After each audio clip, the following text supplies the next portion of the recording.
tools to him. Using the scepter system, he united the domain of his conquered lands all into his thoughts. From the flow of every signal to the actions of every individual, the entire dynamics of an empire all came under the control of a single being's mind. The emperor was the empire's sole executor, judge, and thinker. Some opinions believe that the essence of the scepter system was the second emperor's way of overcoming organic limitations, an external cognition organ that converted the empire into his own brain. Perhaps influenced by such a desire for control in the waning days of the Second Emperor's War, Rupert II finally decided to expand his own cognition with the scepter system to create a certain unknown knowledge singularity. Returning to the role of a seeker of knowledge, he prepared an experiment known as a self-coronation. Rupert II died before he could complete the self-coronation. Some opine that he abandoned the idea halfway through, and others say a scalpel stopped his cognition. The scepter system was also completely disabled during the Scholar's Strife, and to this day they quietly drift through the darkness, reduced to no more than some war ruins that travelers visit, or piles of space trash awaiting cleanup. Knowledge singularity phenomenon. The moment ancient primates dwelling in the primal world discovered fire, they became geniuses among their tribes. The moment an emanator was birthed when humanity was reaching for the cosmos, they mastered the laws of interstellar travel, and thus the old era collapsed resoundingly. When the total sum of the universe's knowledge traverses a certain phase, it will result in explosive growth, causing a qualitative change in knowledge, thus changing the standard by which humanity evaluates geniuses. Genius Society number 22 Aiden proposed a hypothesis of the knowledge singularity. He described a special cognition critical threshold with a probability of near zero created by an absolute genius. In a time when scholars can only analyze phenomena, this genius can touch the essence of erudition. Just as Xander built the astral computer, bringing the path of erudition from 0 to 1, knowledge embarked on this new path. Every manifestation of the knowledge singularity will lead to an expansion of the circle of knowledge on cosmic dimensions, in terms of the principles of methodology, tools, and cognition, constructing a whole new framework, permanently redefining knowledge, even shaking Naus's thought process. Countless geniuses have pursued the knowledge singularity, and most of them have faded into the fog along the borders of the circle. Even so, some Genius Society members still view this as a lifelong pursuit, not for their own ambitions, but just because they are geniuses. Scholar's Strife. After Rupert II's death, with the IPC's supervision, the Emperor's legacy, the scepter system, was completely inherited by the Intelligentsia Guild. This legacy that far surpassed human intelligence fueled rumors among the schools. With the scepter's computational power, they could create a perfect scholar that swore allegiance to them, a genius belonging to Intelligentsia Guild, possessing unlimited life, inexhaustible knowledge repository, and endless research tools. To realize this goal, and for the interests of the various schools, the Scholar's Strife lifted its curtains. To contend for even more scepter allocation, the various schools, with the School of Interstellar Energy Resources at the head, attacked one another to get more shares of the legacy. What was once a purely scientific pursuit gradually devolved into some cloak and dagger competition, and with the intervention of the IPC and other external powers, a shadow of a proxy war was cast over the Scholar's Strife. The guild's knowledge and ideals were no longer pure, leaving only ugly conflicts behind. The Intelligentsia Guild's internal strife brought many opportunities for history fictionologists. In this current era, historical records related to the Scholar's Strife have been distorted beyond recognition. The only piece of truth that people can glean is that the scepters were completely disabled during the war. The legacy rotted under uncertain circumstances, and the war came to a close in a chaotic mess of unresolved conflicts. The farcical war left almost nothing of value behind. Only one lone seeker of knowledge left behind the solitary waves theory conundrum for future generations at the end of their relentless pursuit, the only treasure that bore fruit after the dust settled. Okay, I think we went through all the terms. Okay.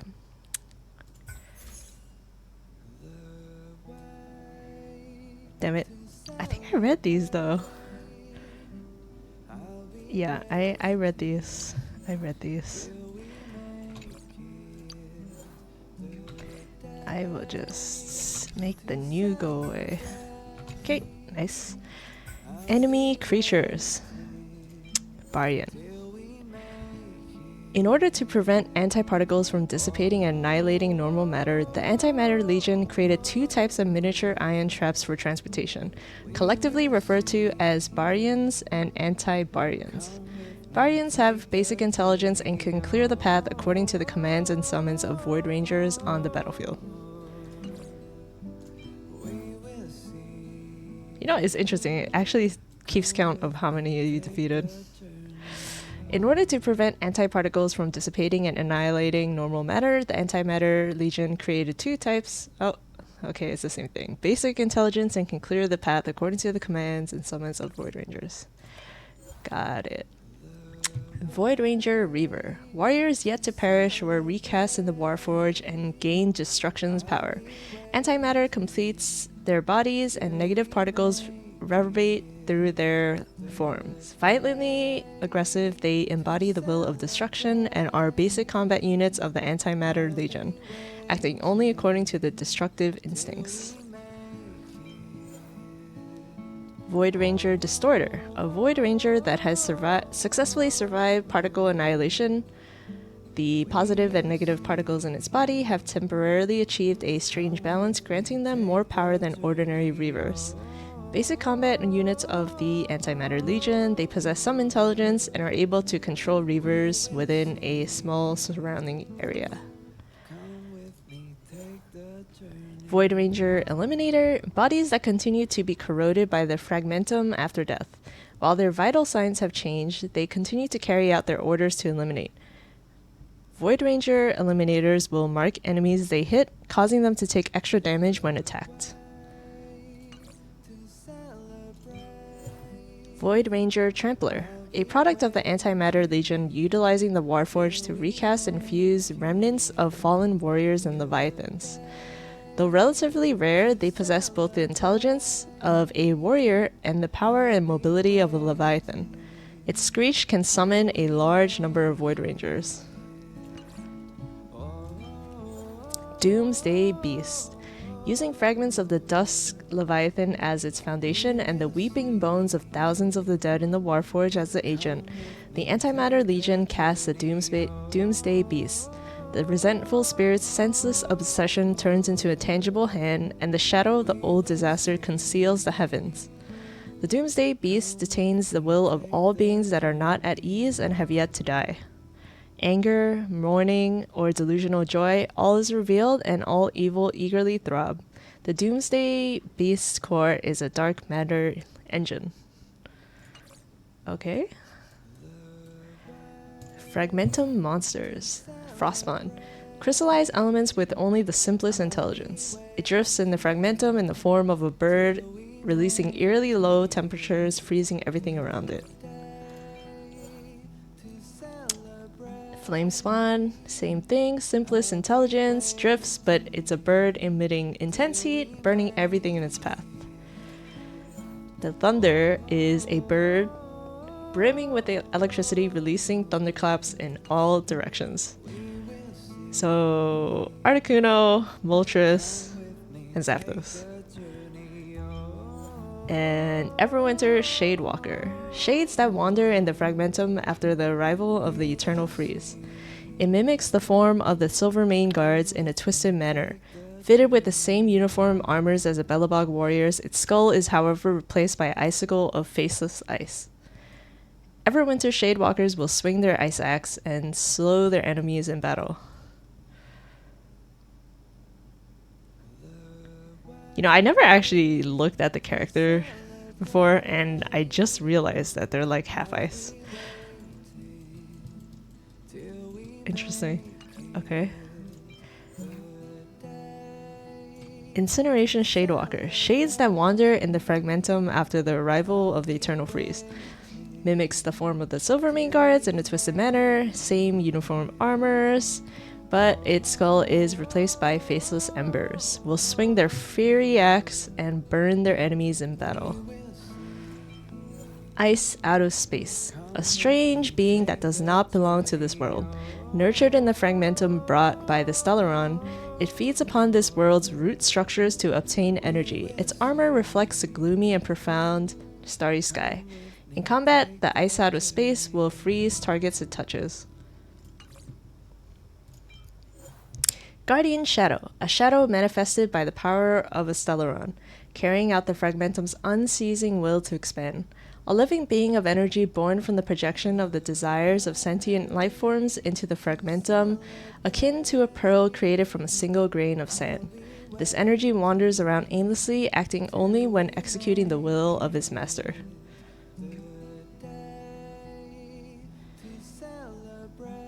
Who is its master? The Stellaron? Stormbringer. Monsters that have experienced corrosion as the fragmentum expanded. They now have a more nimble way of fighting after the source of their power mutated. Stormbringers utilize the power of the wind to aid them in battle, enabling them to fire arrows more rapidly. Silvermane Soldier, a member of Belobog's Silvermane Guards, tasked with leading the charge into enemy lines. Silvermane soldiers' attacks will reduce their enemy's defense during combat. Silvermane Cannoneer, a cannoneer of the Silvermane Guards who wields a portable hand cannon into battle. During combat, Silvermane Cannoneers will launch brutal chain attacks with their allies. Vagrant. In order to survive, some underworlders are desperate enough to venture deep into the fragmentum in search of anything salvageable. Ancient machinery that they dug up has been their best helper. Automaton Hound. An automaton pieced together with old world technology. It looks like a transportation vehicle whose purpose has long been forgotten. In combat, automaton hounds can provide support and restore HP to allies. You know what? It does look like a repurposed transportation vehicle. It's like a weird motorcycle. Automaton Direwolf. An automaton pieced together with old world technology. This rare type of humanoid automaton is equipped with a chainsaw on its right arm, presumably used for mining or construction operations. In combat, automaton direwolves will use their chainsaw to bleed enemies, dealing dot. Okay. Grunt. Field Personnel. An inter-astral peace corporation grunt worker whose job mainly deals with shady business oversights. With a meager salary, the only lodging they can afford is a shared room on one of the IPC's Enterprise ships. Okay, so this guy is actually good. Like, it's like freaking has to room with like 5 other people to survive. Dude, the rent is too goddamn high. Grunt Security Personnel. An inter-astral peace corporation grunt worker whose job mainly involves maintaining order in locations ruled by the IPC. With a meager salary, the only lodging they can afford is a shared room on one of the IPC's Enterprise ships. Sounds about right. Senior Staff. Team Leader. Okay, let's see. Minimal rank of Project Team Leader. The mech they drive belongs to the IPC. If damaged, its fees will have to be paid out of pocket. Holy crap, dude. How many times have we destroyed these? Dude, they must be so mad. They're like, fuck, my whole year's salary is gone. With a half-decent salary, they can at least afford to rent a 1-bedroom apartment. Holy, they're bawling. Dream Jolt Troop Spurt Skull. Penacony's service machinery that got out of control due to the emotional interference in the dreamscape. Originally a prop in the theater, it is still performing the farce on the stage after losing control, bringing cacophonic dance steps to every direction. Cacophonic. I definitely know what that word means. It's a floating bird mask. Dream Jolt Troops Spring Loader. Penacony's service machinery that got out of control due to the emotional interference in the dreamscape. Originally a tool for entertainment on the card table, it is still shaking the dice in its hands after losing control, continuing the game in a crude manner.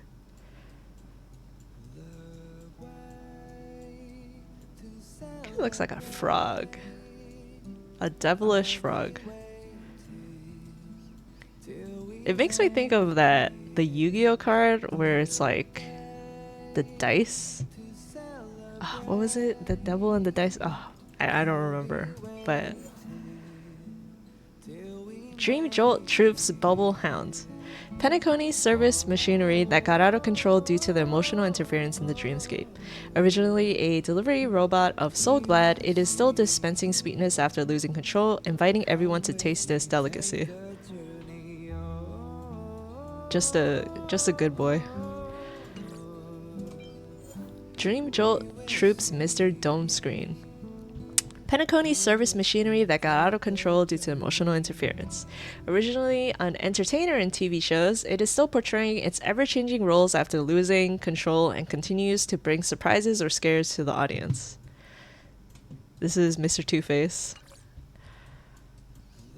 Okay, Memory Zone Meme Shell of Fated Rage.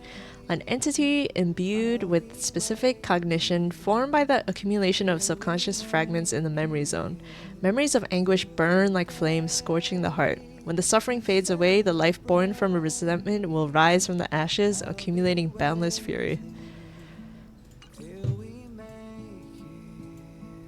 Okay, that's everything that I've encountered. Factions.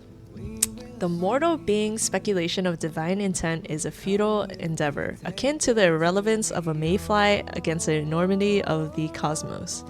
However, when individuals harbor a shared misconception, they gather as a crowd, giving rise to an added value. The formation of consensus, the transmutation of misconception into a generally accepted solution, and the attraction of the collective. Subsequently, factions naturally emerge. Regardless of the size of factions, they all believe that their faith bears the will of the Aeons. Countless factions even claim to be the emissaries of a certain Aeon. Most of the Aeons have found no interest in the ways of these factions. Some, however, find it extremely amusing to watch these ants in their fervent labor. They may provide careful guidance or create mysticism to alter the progress of the faction. This is their way of influencing the world. Though most of the Aeons remain distant, the vast number of factions have made the stars a lively place. They carry banners and flags, forming allies and foes, fighting those who stand against their beliefs. The cosmos became a lively place indeed. Astral Express Trailblaze. Choo-choo, sit tight, no one fight, warp jump, watch your head, choo-choo, seatbelt, fasten up, buffet car speeding up. Astral Express Safety Instructions Pom-Pom version. After the fall of Akivili, the Aeon of Trailblaze, their trailblazing will was inherited by their followers, the Nameless, including the Astral Express that the Aeon once rode on. However, as the cancer of all worlds continues to spread, the star rails that the Express runs on also fell victim. The Express could barely run before the blight descended, and had no choice but to run aground when the rails become overly obstructed. It remained so for many years until a girl with red hair discovered the desolate Express. Oh my god, Himeko? She was fascinated by the wordless stories the engine and the star rails had in store. She spent countless hours repairing the cracks and evening the dents, restoring the Express to its original form.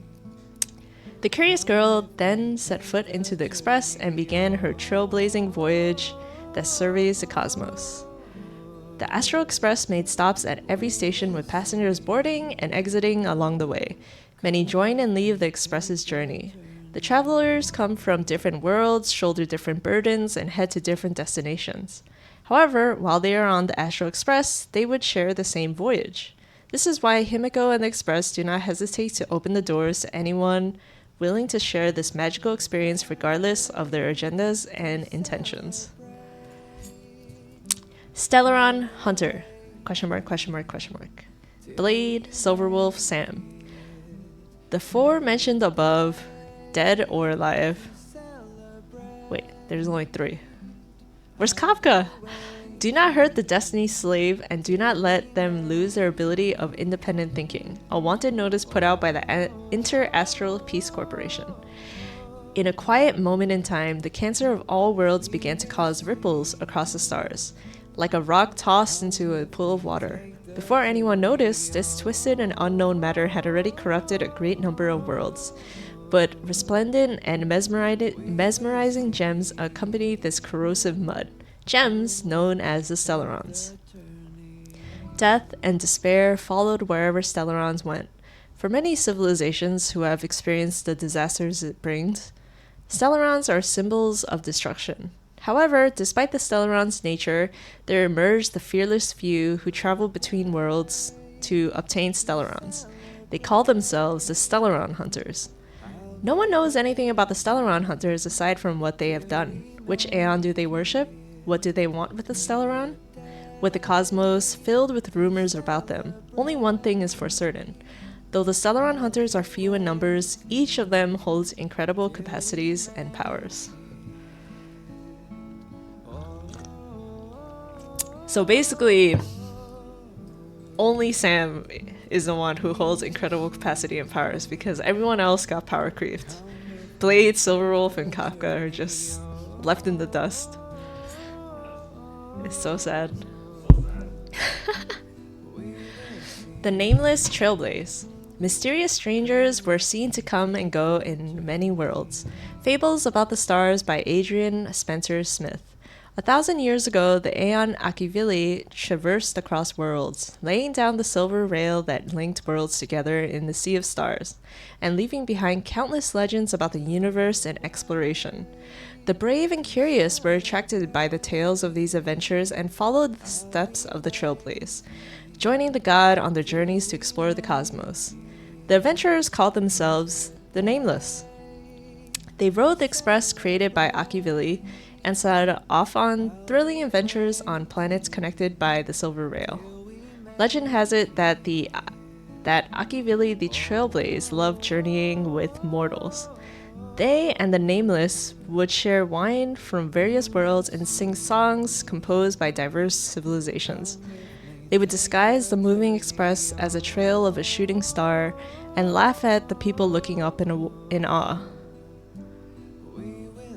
Wait, they're laughing at me?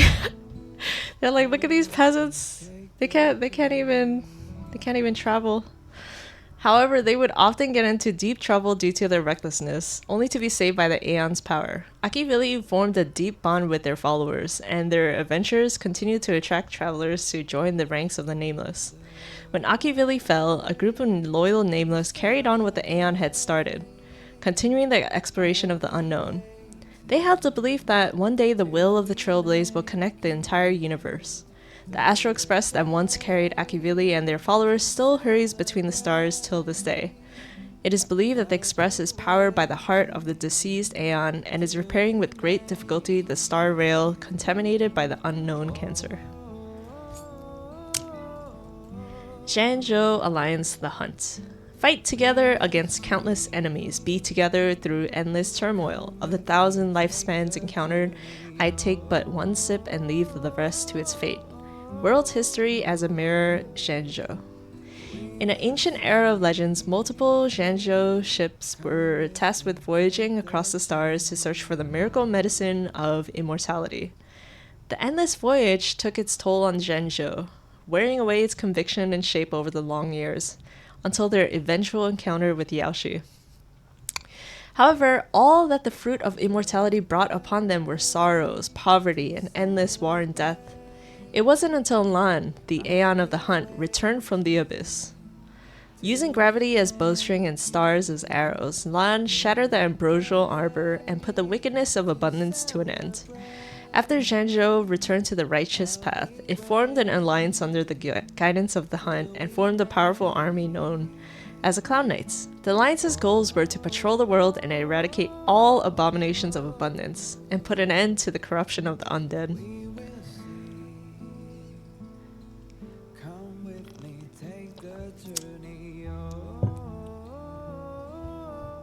Why is the abundance bad? Like, what exactly happened? Like, why does Lan hate Yaoshi so much? Over the years, the Zhangzhou Alliance landed on a great number of worlds that used to enjoy the grace of the gods. They eradicated countless undead abominations. Any civilization that worshipped abundance had to consider the possible threat of the Zhangzhou destroying their planet. This kind of deterrence was precisely what the Zhangzhou Alliance is hoping to be. They want to be seen as a constant red line for those greedy for immortality, becoming the price that none dares to pay. To this day, countless souls have gathered upon Zhangzhou, all bearing the will of the hunt and the intent of seeking revenge on the ravaging abundance. They will not rest until the complete eradication of the deathless doom, and their cosmic tours will not end. Galaxy Rangers, The Hunt. The ultimate fighter dreams only of the stars, world's history as a mirror Zhangzhou. Not all devotees of the hunt hate abundance. Such a group of talented rangers exists out there. This group admires Land's policy of using violence against violence and the Aeon's swift decisiveness regarding punishment, believing the benevolence and justice of the universe need to be upheld via personal action. The Galaxy Rangers formed into a group of heroes, walking the path of the hunt, and roamed the universe thanks to the blessings of the Aeon. They went from planet to planet, upholding justice for the locals, hunting down evil, then embarking on new journeys. The successful assassination of a Lord Ravager Zulo first brought the Galaxy Rangers their fame, and many years later a ranger thwarted the atavistic experiment of the 64th member of the Genius Society, Dr. Primitive. But after that, these Galaxy Rangers gradually faded out of sight in the cosmos. Rumor has it that they fell victim to Dr. Primitive's vengeance.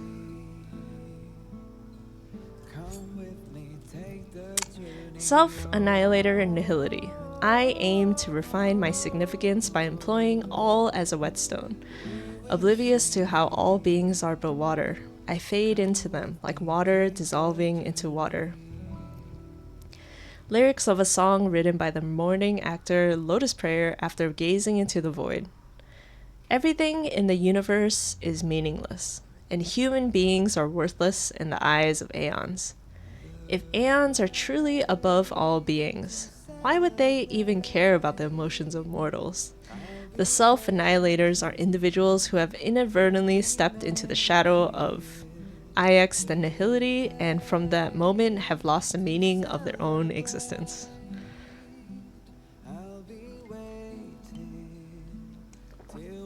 So if you start having an existential crisis, you become a self-annihilator.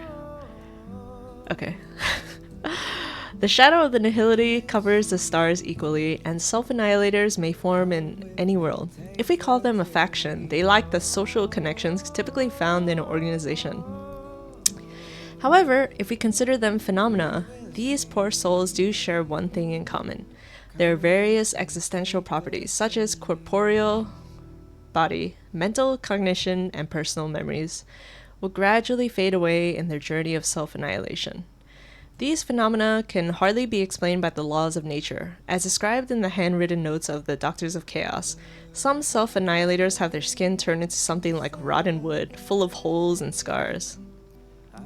Some have their endocrine system... Wait, I think my headset died.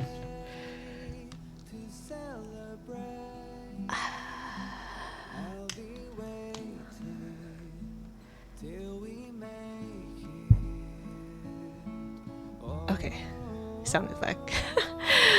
Where was I? Some have their endocrine system disrupted, becoming unable to distinguish between pleasure and pain and turning numb to everything.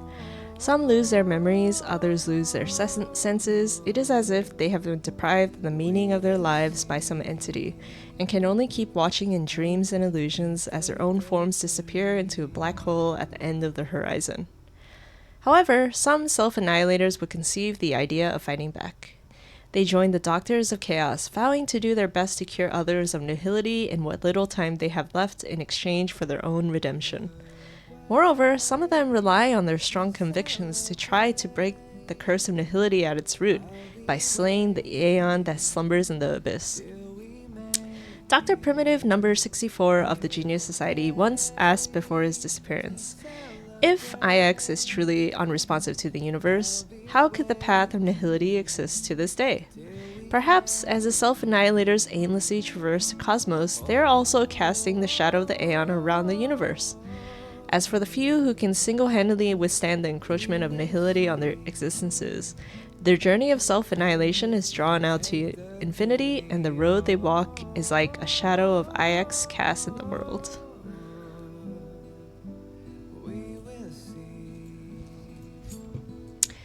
Doctors of Chaos Nihility. We do not heal the body nor free the soul. We do not covet life nor shun death. We honor existence itself. Murong, Doctor of Chaos. Existence is nothing. When an organism has this thought and applies it as a guiding principle, it begins to walk on the path ruled by IX and receive the meaningless glimpse of the Aeon from some distant void. This will usually have two outcomes. One, the organism will devolve and truly become nothing, becoming something called a self-annihilator. Two, the organism will be captivated by the magnificence of the Aeon, thus becoming a Doctor of Chaos in their spontaneous curiosity.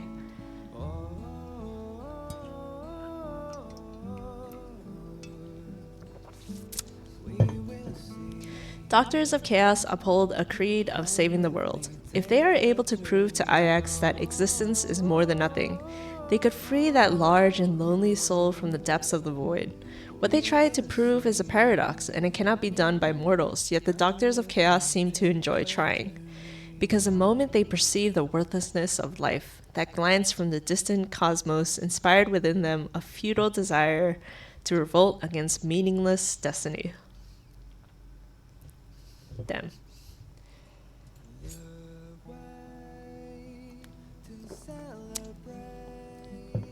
Device IX Nihility. Device IX is real. Go find it. There lies all of Dr. Primitive's secrets. Some drunken galaxy ranger. This is Boot Hill. Everything in the universe is bound by the prison of existence, constrained by their body and mind, and blinded by the world's superficial appearance. Even the most intelligent beings cannot comprehend this: matter, order, logic, and life. Everything that makes up reality is but one side of the coin. On the other side, of equal entropy, there exists nihility. The two balance each other to create the complete universe. Legend has it, in the void of nothingness that is difficult to be perceived by the material world, there lurks a mysterious faction known as Device IX. Those who gaze into the void for a long time will gradually be drawn to its dark energy, eventually passing through the dark web that separates reality from nothingness. The legend has yet to be proven, though. The most prestigious geniuses in the universe attempted to solve this mystery, challenging Device IX with no results. Why was this organization created? What are its goals? How many members does it have? And what do they do? Does Device IX truly exist? The answer is as empty as the question itself.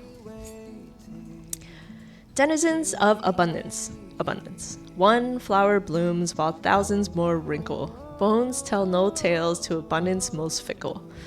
World history as a mirror Zhenzhou. The denizens of abundance create poetry and art in the name of their beloved god, spreading the love and kindness of Yaoshi throughout the universe. In the worlds blessed by Yaoshi, the water never runs dry, and creatures are free from the cruel binds of time. Life is free to bloom as the seas fit. In the worlds blessed by Yaoshi, age is but a number, and mortals are not afraid of aging and death. They enjoy their lives to the fullest. Though its denizens come from different worlds, they all tell the same story. Thousands of years ago, war ravaged their lands. The short lives of mortals bred greed and fear, which gave rise to plunder and tyranny. As demons and plagues ran rampant, the very fate of this world and its denizens were at stake in the flames of war, until a kind god descended and planted a flower seed as warm as the sunshine. Okay, like this account is so different from the freaking Zhenzhou lines. It's like those evil creatures of abundance, and it's like rising up. Yaoshi here. Kind God. The moment the seed touched the earth, the whole world was transformed. Parched soil began to heal, and muddy waters became clear. Mortals tortured by wounds and disease were no longer in pain. People's hearts were no longer filled by sorrow. Humankind discarded their blood-stained weapons and began spontaneously praising the blessings from the god of abundance. Yaoshi ended the suffering of these worlds and bestowed upon mortals body and soul that could withstand the corrosion of time. In return, the denizens of abundance made Yaoshi's name known to the universe to show their gratitude. Rumors started to spread that certain hunters who roam between worlds regarded Yaoshi as evil, and their creation defiled creatures. The denizens will not tolerate such blatant blasphemy. The heathens must pay. Damn. Yeah, history is written by the winners, so we'll see whether she's good or not. Elixir Seekers, Abundance. Oh, wanderer cloaked in stars. Why are you so obstinate? You seek only a poison that will annihilate the joys that mortality gave to life. Fables About the Stars by Adrian Spencer Smith. Conflict and turmoil linger everywhere in an already short lifespan. The lust and ambitions of the living continuously spark conflict and disaster. The transience of life has driven many ordinary people into madness. In order to escape the pain and burden that mortality has brought upon civilization, worlds upon worlds have sent out faithful emissaries of abundance in hopes of finding the famous Yaoshi and acquiring the elixir of immortality. These elixir seekers all come from different backgrounds. Some are royals with the command of an entire fleet, while some are just lonely travelers who have nothing but themselves. What they do have in common, however, is the obsession over immortality. The Zhangzhou Alliance has repeatedly warned blind followers that there is a cost that lies behind the blessings of abundance. However, their warnings have always fallen on deaf ears. Arrogance and fear have always trumped the voice of reason, pushing elixir seekers further on their fruitless voyage. Among the vast number of elixir seekers, how many have seen the face of the abundance? How many can succeed in returning to their civilization with the supposed medicine of salvation? Sadly, these immortality-seeking voyagers have chosen to ignore the harrowing wails of the long-lived monsters that have terrorized the universe. So is Yaoshi like the monkey's paw? You know, like you get a blessing and you don't realize that there's a side effect. Huh. Antimatter Legion, Destruction. The emissary in black asked, "For what purpose do you live?" He could only give a vague and obscure response.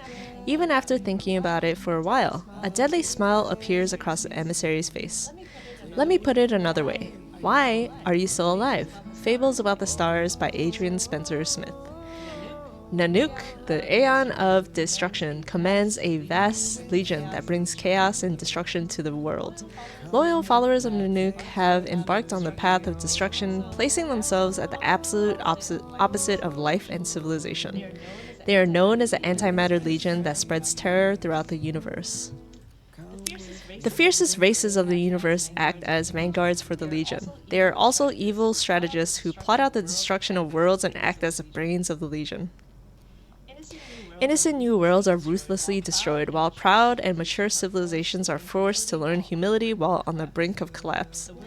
The will of destruction will only slow down when faced with a dying world.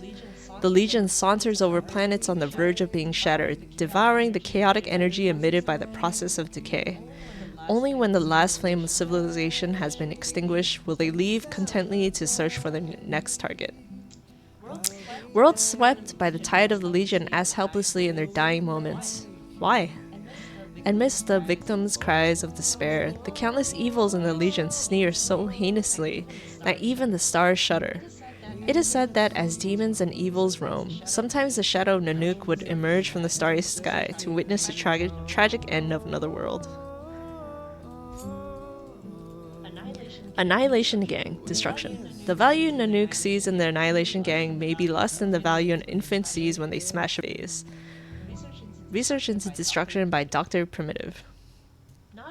Not all fanatical devotees of the Path of Destruction are welcomed into the Antimatter Legion. There are many murderous species throughout the cosmos obsessed with pillaging and annihilation. but they lack the ability to systematically pursue the will of destruction. The scumbags of the Annihilation Gang fantasize about one day serving as pioneers of destruction, but they have no idea that their cruelty only incurs in Anouk's utter contempt for them. The reason is that the Annihilation Gang's goal behind their thirst for destruction is not pure enough. Chaotic desires are also mixed within, with some taking pleasure in bloody slaughter, some plundering as excuse for filthy vengeance, and some relying on endless destruction to calm their internal madness. They claim to be loyal followers of destruction, but never escape the enslavement of their own selfish desires. These marauders roam the stars, dragging everything they touch into a vortex of havoc. They will not abandon their feeble personal ideals, and so must endure the tortures of eternal spiritual exile. Damn, the god that they worship doesn't even like them. And like nobody likes them because they're just going around like creating chaos. The family harmony. The world is in harmony and the stars shine bright. Praise the Lord! All are connected and the wind of blessing breathes across the lands. Odes of Harmony 1. In the vision of the harmony, the diverse civilizations throughout the universe will eventually become as close as siblings, singing in unison the hymn of unity and joy. The universe will become as a harmonious whole, with no discordant notes to disrupt the beautiful chords and no fools worrying about their own short-sighted futures. Thus, under the loving radiance of the Aeon Jaip, their chosen people formed a harmonious family. They come from different worlds, belong to different civilizations, and have different identities, but they are, at the same time, the closest family members there are. There is never noisy disputes or even contradictions among its members. Only eternal love and smiles. There is no more harmonious family in the universe than them. This sounds so fake. Family members who never fight. It's crazy. The family calls out to other worlds with their song, encouraging them to embrace harmony. Whenever new worlds accept the blessing of Jaip, the family will celebrate, rejoice, and work even harder at praising the Aeon's kindness. But not every blessed world can become a member of the family. Few would mention the civilizations that perished out of stupidity or hubris. People are also curious whether any members of the family had grown tired of the one and voluntarily abandoned the path of harmony. In the face of such a question, the family smiles and replies, never. Yeah, this is us. I don't trust a single member of Harmony. They're like the mafia, you know, like you go against them, like they'll silence you. Genius Society Erudition. Into the hollowed halls step pride, ardor, and reason, traversing the length of a corridor, etched with the inscription of knowledge and truth, transmuting into the embodiment of lowliness, apathy, and frenzy. Fables About the Stars by Adrian Spencer Smith. Now stays in the corner of the cosmos, working out the equations of the universe made up of trillions of variables and deriving the unknown laws of imaginary numbers. Once in a while, a spark of intelligence flashes in a mortal world. The Aeon of Erudition sends a signal to its source, inviting geniuses to join in the search for answers to the universe. Many people misinterpret the signal, thinking the invitation to the Genius Society merely represents the favor and approval of the Aeon. Then they proudly continue to devote themselves to their studies, unaware that the solution to the problems that they have spent their whole lives searching for had already been solved by Nous thousands of years ago. There are also those who rejoice, thinking that they have already reached greatness and had created a priceless asset of civilization with their diligence and wisdom. They were sure that their life's achievement deserved Nous' approval. These geniuses were eager for a response from Nous, but the erudition has no time to appreciate the insignificant achievements of mere mortals. Their silence was deafening. Only very few can ascertain Nous' intentions. They humbly ask questions and seek guidance from the erudition. These enlightened few then disappear from the world, only leaving behind their world-shattering answers. The answer to the universe is beyond the limits of mortal wisdom. Only geniuses who can clearly acknowledge this conclusion can break free of the shackles of worldly curiosity, becoming true members of the Genius Society.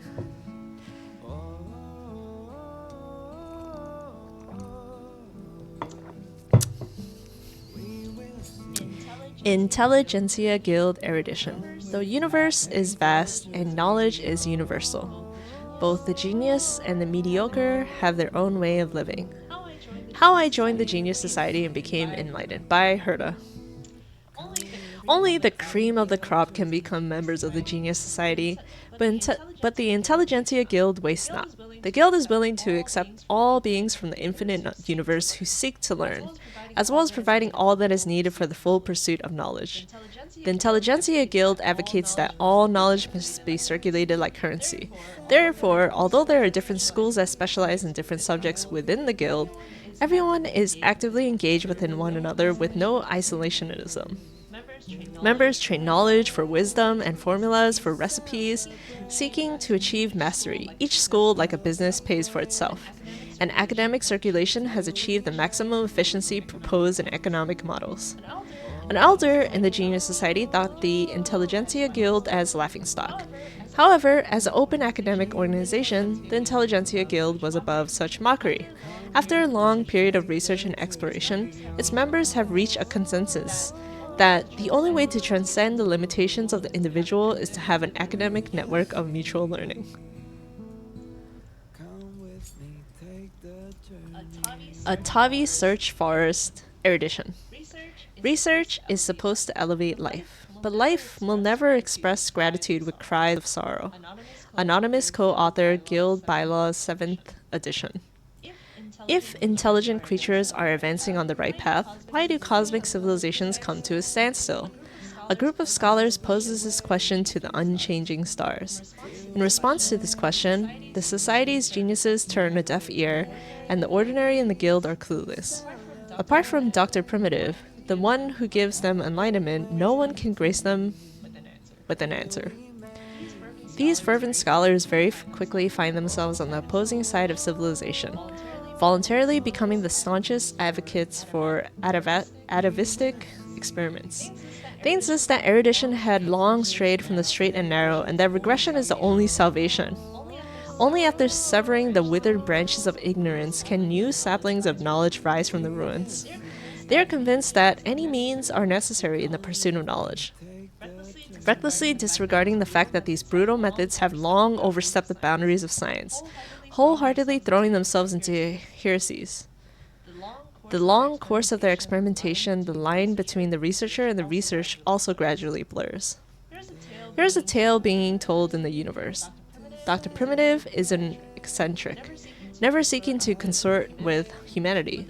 But the disturbances wrought in the world by these followers of his were no less significant than their idol. It wasn't until the ranger shot through a lab's metal door, only to be engulfed by a sea of bananas pouring out, that people finally realized that the organization known as the Source Research Institute had ceased to exist, replaced by a horrific force that is regressing into the primeval. Sea of bananas. Return to Monkey. The Architects. Preservation. The foolish have their wall of flesh, and the greedy have their wall of riches. When the end comes, they will all turn to ash. Life is too short by Anonymous. Legend has it the Aeon of Preservation, Qliphoth, is the oldest Aeon. Silent and mighty, Qliphoth built a light-years-long barrier around the cosmos, never engaging in any trivial conflicts or badgering with the other Aeons. Civilizations across the cosmos speculate on the motive of Qliphoth. One said that the ancient Aeon foresaw a disaster that could obliterate the cosmos, so Qliphoth built a barrier to protect the world. One said Qliphoth was willing to slave for other Aeons and was ordered to build walls for them. There is no way to verify the truth, but Qliphoth's tireless actions moved the mortals. They spontaneously gathered in groups to build a barrier to protect their planet. Some architects have claimed to feel the protective gaze of the Aeon upon them. They liken it to a gaze of approval, tinged with the warmth of the forge and the smell of lime. Okay, they're definitely delusional. This is some cult-like behavior here.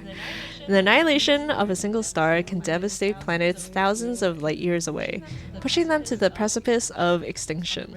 On the rare occasions of such calamities, worlds are saved only by the walls their denizens have built. People who survive their demise no longer mock the stubbornness of the architects. Instead, they join them, never to question their motives or the meaning of preservation ever again. Inter-Astral Peace Corporation. Preservation. With all due respect, is there anyone in the universe more enlightened than our chair, Klipoth? Klipoth acquiesces in all our business decisions, never asking or questioning why. How great a privilege, how great a trust. Oswaldo Schneider, head of Inter-Astral Peace Corporation Marketing Development Department, level P47. Damn, that's a long title. To outsiders, the IPC is an enormous consortium advocating free trade. From a business perspective, the IPC is a business that issues money and monopolizes resources. From a startup perspective, the IPC is a selfless support group dedicated to the aeon of preservation.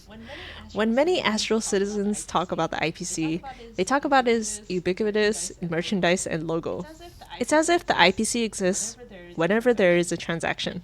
In fact, almost all business transactions in the cosmos are based on the credit system created by the IPC.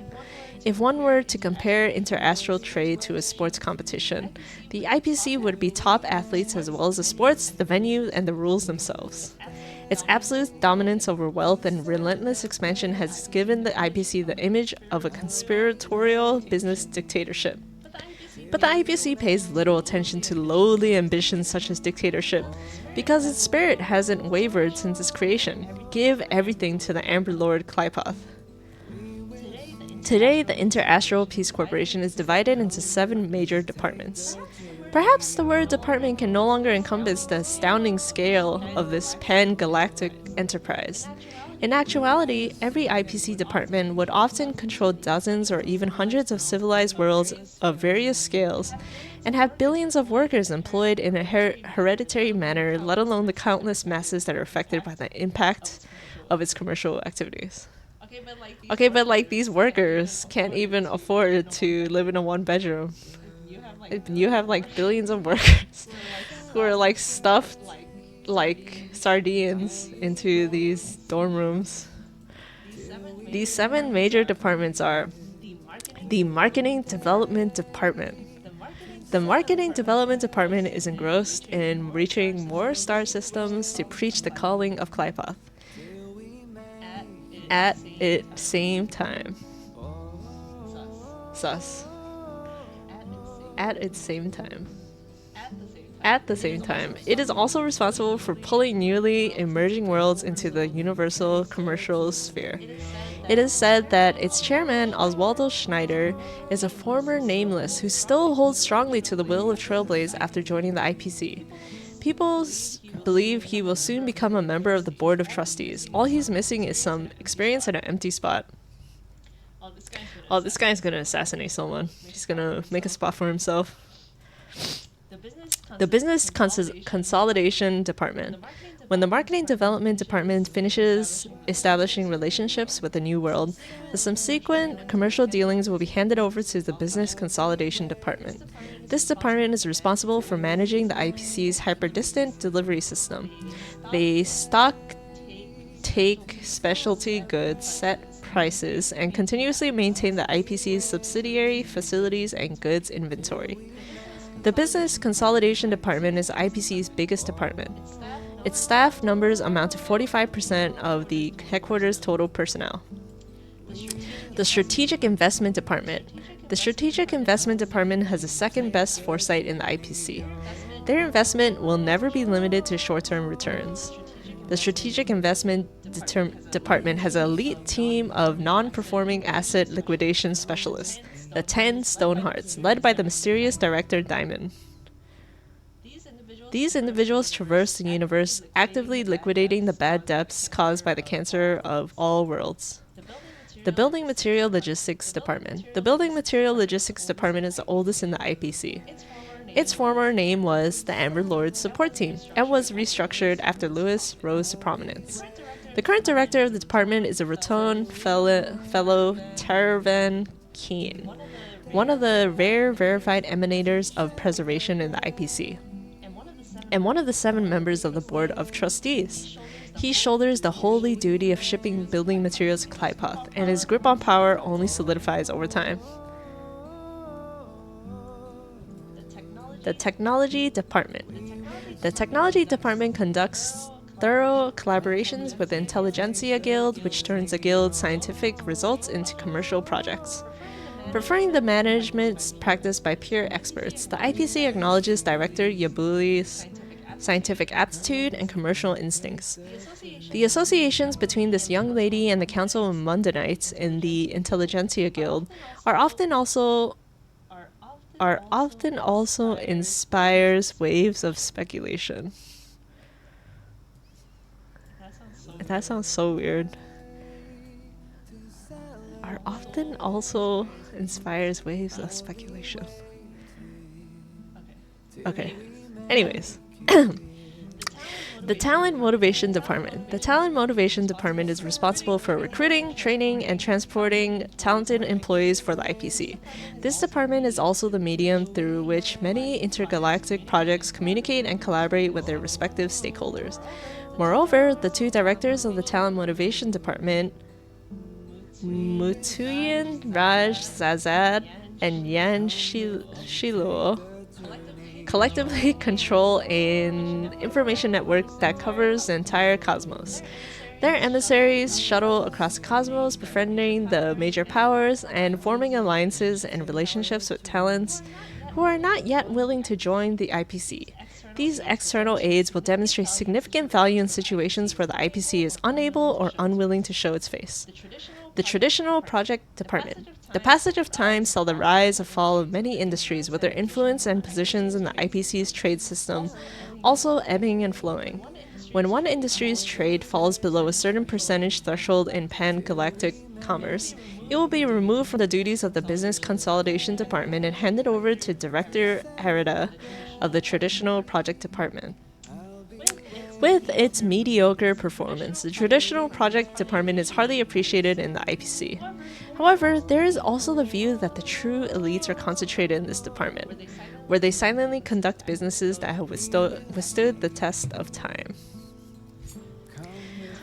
10 Stonehearts Preservation. Mortal flesh is fragile, yet my heart is unyielding like the monolith. For without this resolve, the way of preservation would fade into oblivion.